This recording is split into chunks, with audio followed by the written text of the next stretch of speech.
Welcome to Plugged into Long Island on 102.3 WBAB, Long Island's only classic rock, and 106.1 BLI, Long Island's number one for all the hits. Plugged into Long Island is a half-hour interview program focusing on Long Island area issues. It is heard Sunday mornings at 6 a.m. and 6:30 a.m. and is available as a podcast wherever you get your podcasts. Plugged into Long Island is produced by the Cox Media Group Long Island Community Affairs team right here at our studios on Long Island. I'm Christa, your host for today's episode. Let me introduce our guests, Stephen DeLuca, the president of Contractors for Kids, and Katherine Yamaguchi, their advisory board member. Good morning. How are you guys? Good morning. Good morning, Christa. Thank you for having us. Of course. Thank you for joining. I'm so excited. So for any of our listeners who may not already know, what is Contractors for Kids? Well, Contractors for Kids is an organization that was designed to help families on Long Island, Nassau and Suffolk County, that have fallen into a financial hardship due to the illness, injury, or death of a child. And where are you guys located? How can people reach you the best way? Well, the best way to reach us is via email with www.contractorsforkids.org, or you can call us at 1-888-208-5437. And that's the website. Mm-hmm. That's the website. Yeah. Sorry, website. Yes. That's all right. So that first was the website. What was the email that's best to reach you by? I'm sorry. The email. I meant to say website. Oh, that's all right. Perfect. Okay. And what are your operating hours? We're there from 9 to 5.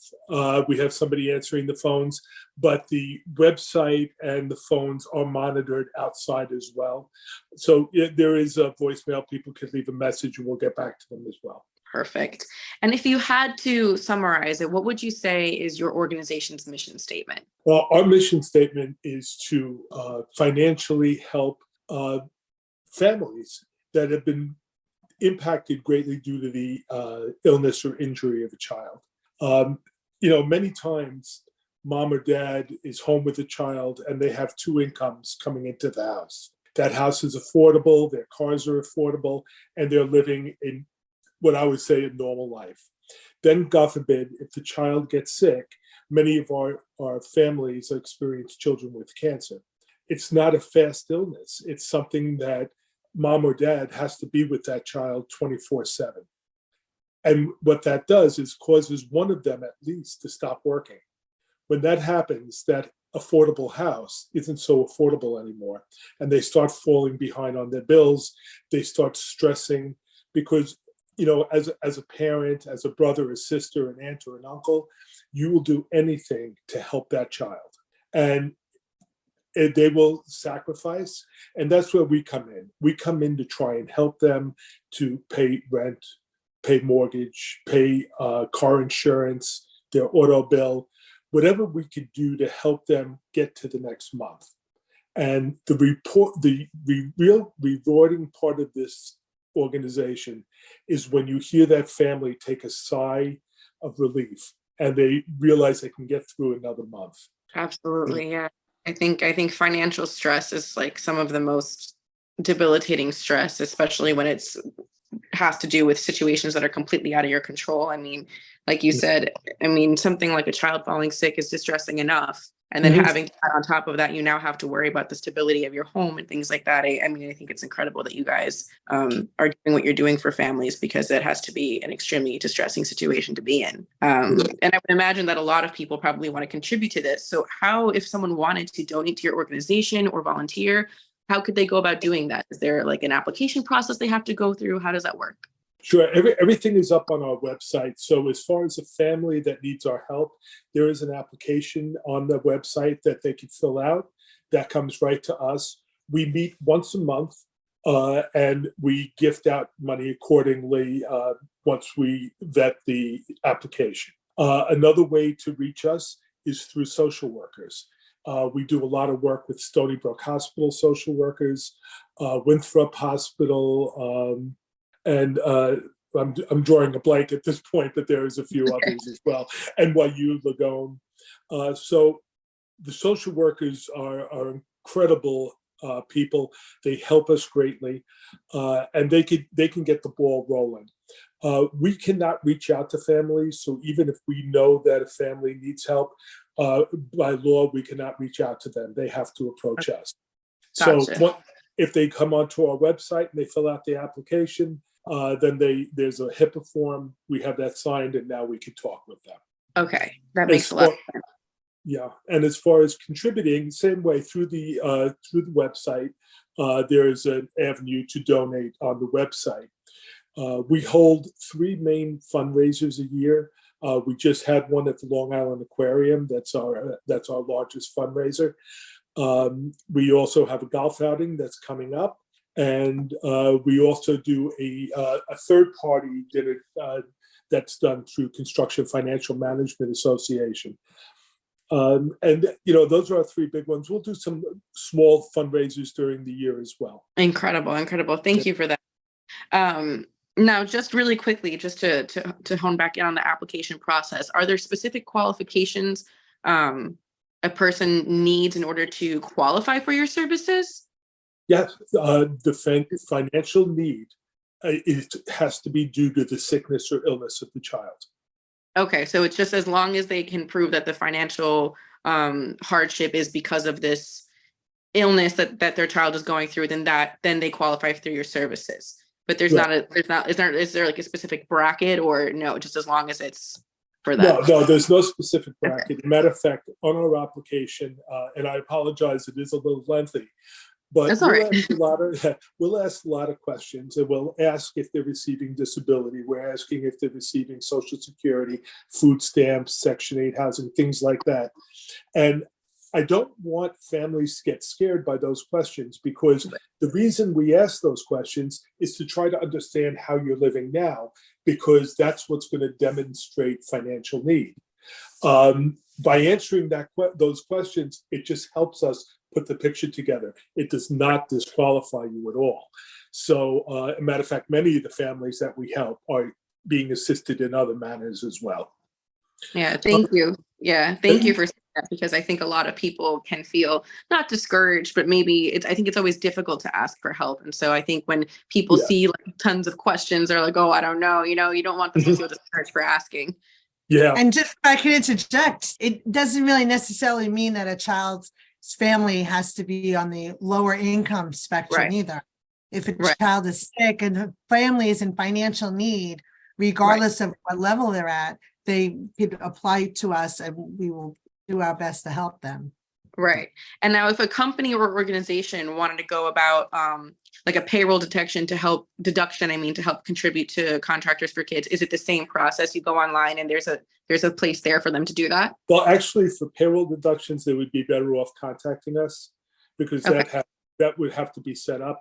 But we did do that, and I don't know if I can say who it was, so I won't.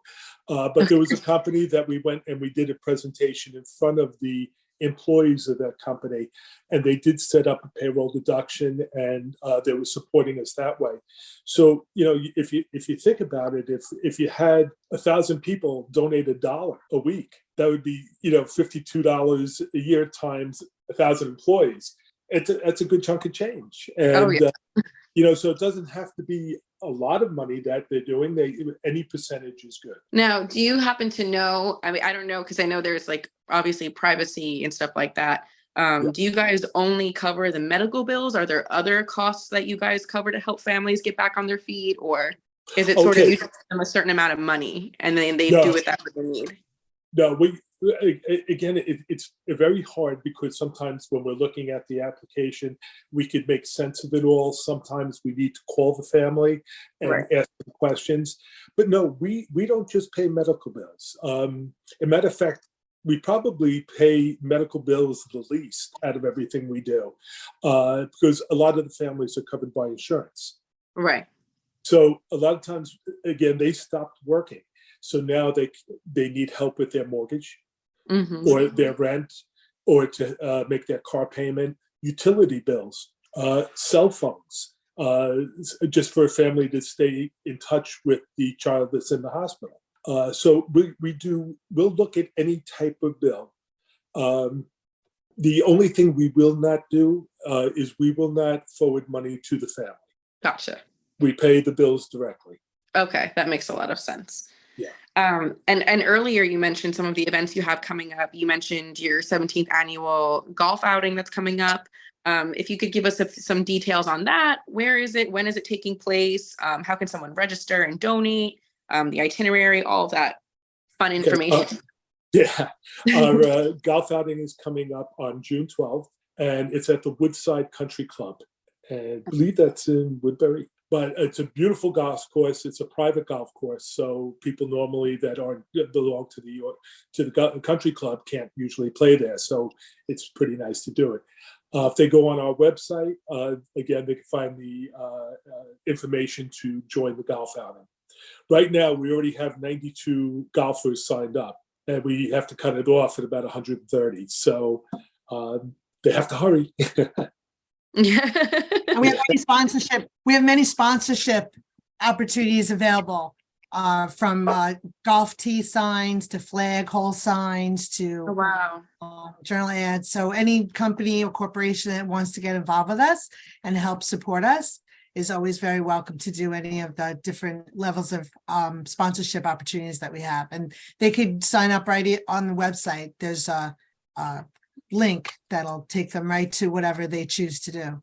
Oh, I'm just seeing here, just to for anyone who's listening who might not have known, because I wasn't sure, the Woodside Country Club is actually in Syosset. So now it's that. Now it's Syosset. That's good to know. Just off a little bit.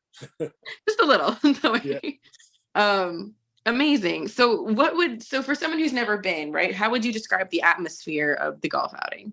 Oh, everybody has a good time. They come, they know that they're going to be there for the day. They play their round of golf. There's a lot of camaraderie.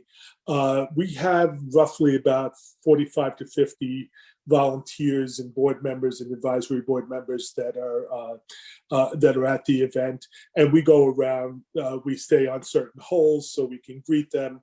And then we have the dinner afterwards and cocktails afterwards. Incredible. Oh, that sounds like so much fun. And it's even more fun because it's all going towards a good cause. And now all of the proceeds from that are your organization uses to help the families that you guys help. Yes. Incredible. So for some of our listeners who may not know this, who is Kevin Harney and why is the Kevin Harney Courage Award named in his honor? Okay. Kevin Harney and his partner, Alan Nemias, both owned Stalco Construction. What happened back then was when they were still a young company, one of their employees' sons was getting seizures 24/7. Wow. The insurance company would not pay for the operation because it was deemed experimental. And Kevin and Alan, that happened to have a good year that year, decided to step in and pay for the operation for the family. The child is doing well. And, again, it was something that wouldn't have happened if they didn't step in. So Kevin kind of said, well, we did it for this family, and I think they did it for one other family. And then they said, why don't we put a board together and do this for everybody on Long Island? And that's what they did. They grabbed their people that worked with them, their banker, their insurance guy, and they put us all together and we started our first board. As a matter of fact, if you drive on the LIE between exit 61 and exit 62, you'll see a sign, Grace Pashur Memorial Bridge, on the side of the road. Grace was the first child, the first family that we helped. Oh, that's incredible. Yeah, and the organization started in 2006, and I'm the last original board member. So, I've been doing it for a long time and been president for 9 years.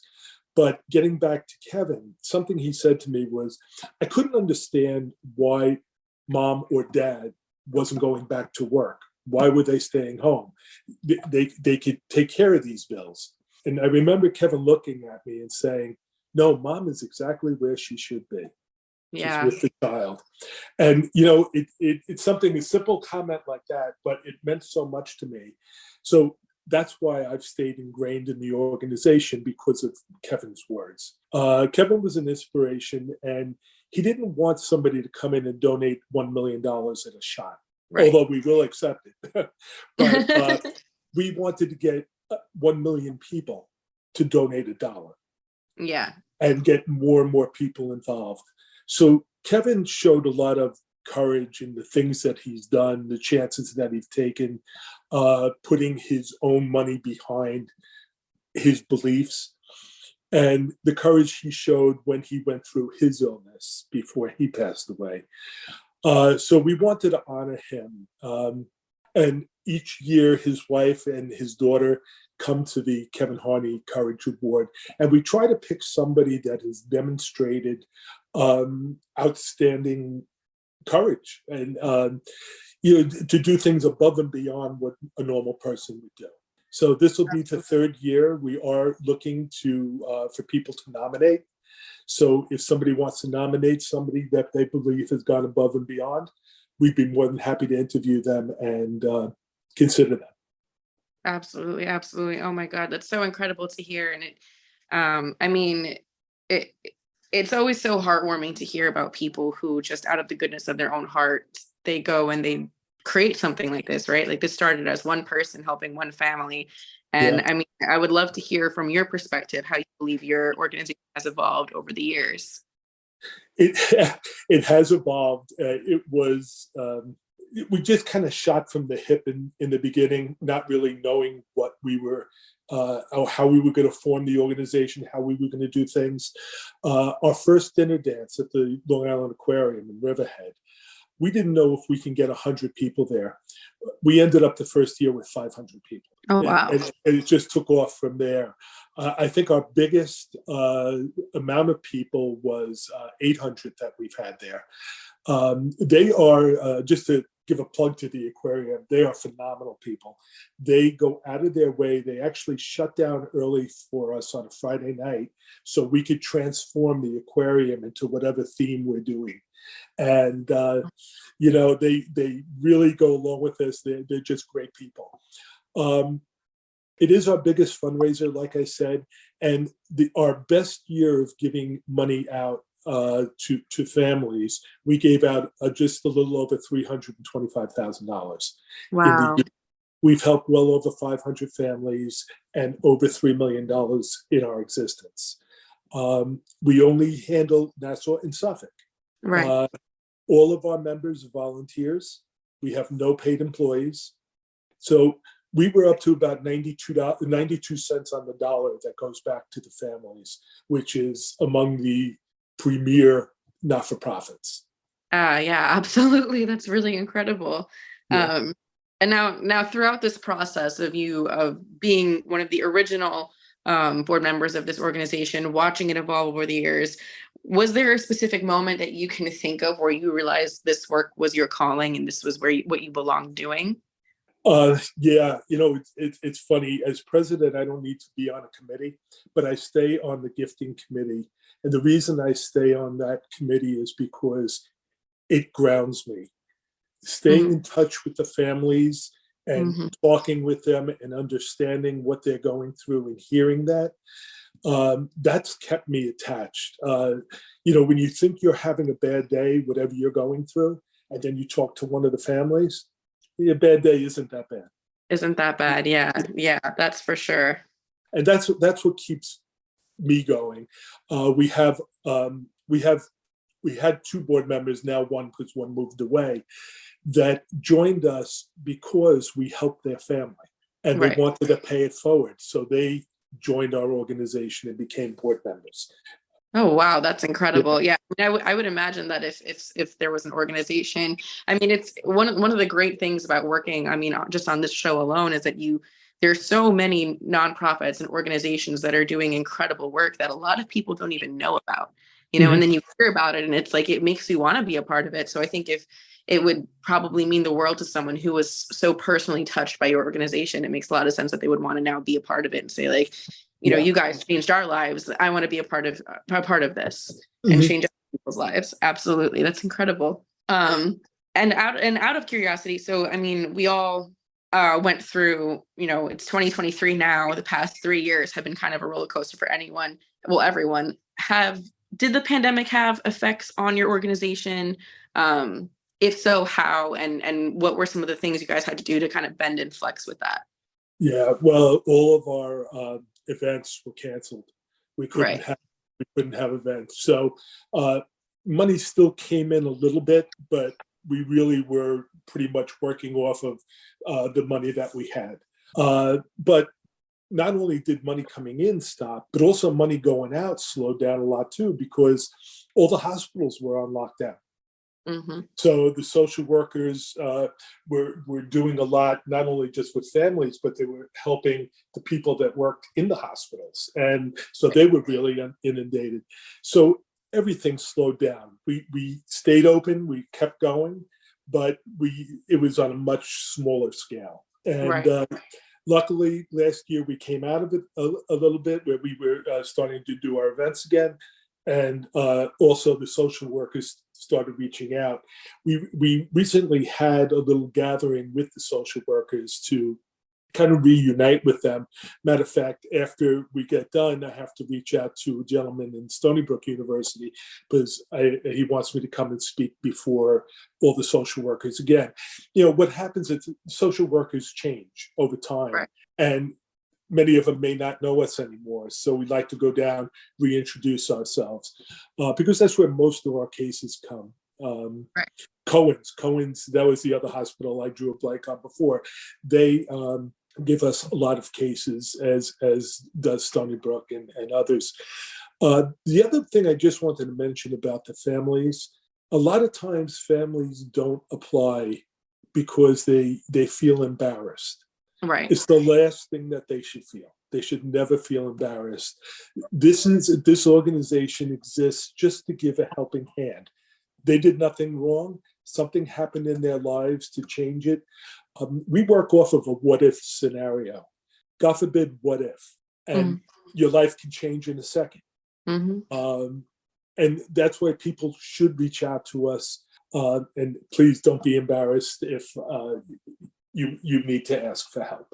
That's what we hear. Absolutely. And thank you for saying that, because I know, like we discussed earlier, sometimes it's so hard to ask for help for so many different reasons. And like you said, people are embarrassed. And I think asking for help in general can just be uncomfortable. Sometimes people don't even know where to begin. They don't even know how. So you offering those words of comfort to people who might need it, who might need that little extra push, that little extra pat on the back to say, it's okay. Like, we're here to help, and you can feel safe with us helping you, is, I think, something that is really important for people to hear. So thank you for saying that. Because I'm sure even if it's just one person listening that hears that and is, motivated to reach out for help, that's one person that, now is getting help. So that's incredible. And just as we wrap up, for anyone who might not have heard in the beginning, we talked about the golf outing. You did just talk about the aquarium dinner. Any other events that you guys wanted to promote in case anyone missed it? We will be coming up with a couple of others during the year. We haven't finalized them yet, but if you just look at our website, you'll see the events posted on our website that are upcoming. Amazing. So yeah. The other thing, you had asked me about qualifications before. I forgot to mention, we go up to the age of 18, child. Yeah, so that would be the only other thing. And just for anyone who might have missed it, the website, your website for your organization is contractorsforkids.org. .org, yes. Perfect. Excellent. Well, thank you guys so much. Stephen, Katherine, it's been absolutely wonderful talking with you guys. And thank you for all the information you've given us about your organization. It's been so great to hear about everything you guys do. Great. Thank you, Christa. Thank you for having us. Yeah, of course. Absolutely. This has been Plugged Into Long Island on 102.3 WBAB, Long Island's only classic rock, and 106.1 BLI, Long Island's #1 for all the hits. Plugged Into Long Island is a half-hour interview program focusing on Long Island area issues. It airs Sunday mornings at 6 a.m. and 6:30 a.m. and is available as a podcast wherever you get your podcasts. Plugged Into Long Island is produced by the Cox Media Group Long Island Community Affairs team